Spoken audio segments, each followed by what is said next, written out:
quick update on the truck. Been driving it all week for work.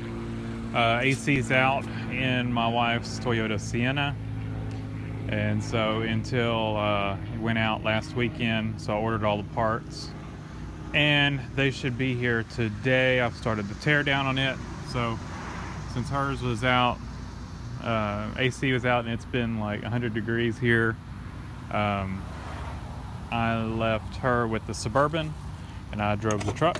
The truck has cold AC, so no bother driving it. Nice and cool. And of course the Suburban has good AC, so she was happy. We're gonna do a startup on it. This thing, normally the startups on this thing take forever because the carburetor leaks down, but normally overnight, pretty much every morning, it's been starting right up because it'll take the carburetor, probably about 2 days before it leaks down. So it should start up quick. We're going to do one pump to set the choke. Turn the AC on. Starts right up.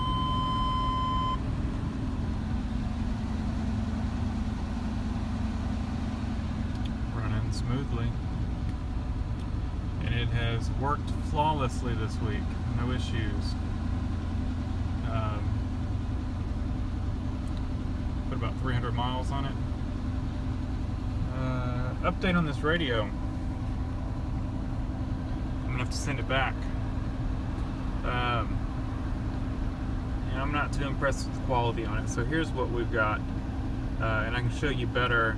I'll show you on the tuner as well. But if you turn this knob this way, see it springs back. That's the tuning button. So when you're changing stations, up, up, up.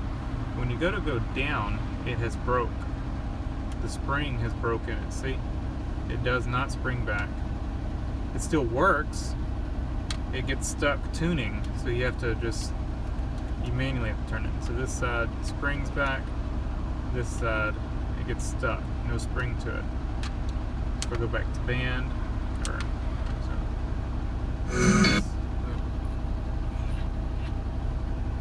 Tuning, see, go that way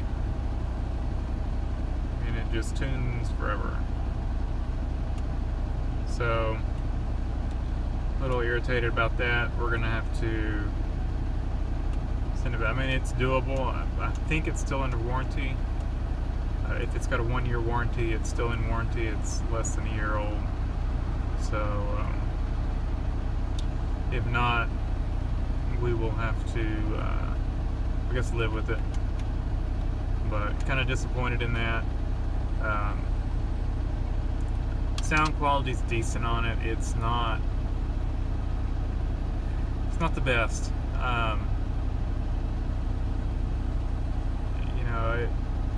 You don't have a lot of choices on shaft style radios. I feel like I would be better off finding a real good quality old stock radio. The Optimus was not a good one, and this is better than the Optimus. It's got better sound. Well, I'd say sound quality about the same. The Optimus had all that noise in it, and so that was kind of the downside, and it was really annoying. But this one is, I'd say, better, and I do like that it has bass and treble controls, which the Optimus, it just had a tone, so you couldn't get a good balance between bass and treble. There's a newer, and I think that Optimus radio was just defective. There's a newer model Optimus I would be tempted to try to find, and the reason I'm going for the Optimus is because they actually had the auxiliary input, and not too many stereos had, shaft style stereos had those, and well, of course not many Optimus did either, but they did make one that had it, and they were one of the manufacturers I could find that had one. And I was able to find documentation for on Radio Shack's site for their stereos, and they listed the models and the features and all that, and so I could go and I looked at their latest model shaft style radio they had, and it has separate bass and treble plus auxiliary input. It's the model after the one that I had bought and put in here.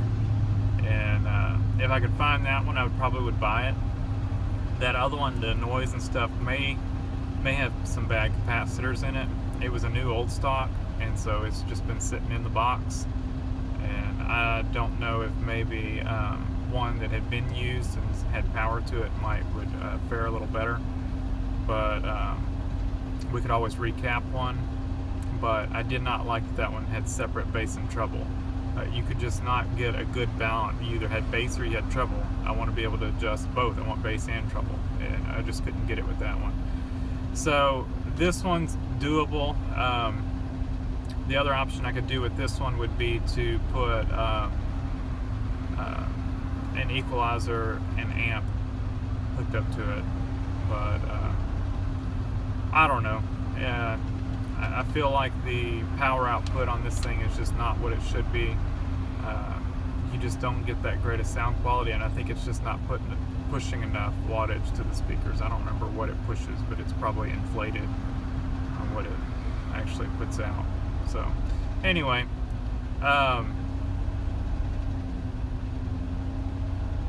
we're gonna call that good for now.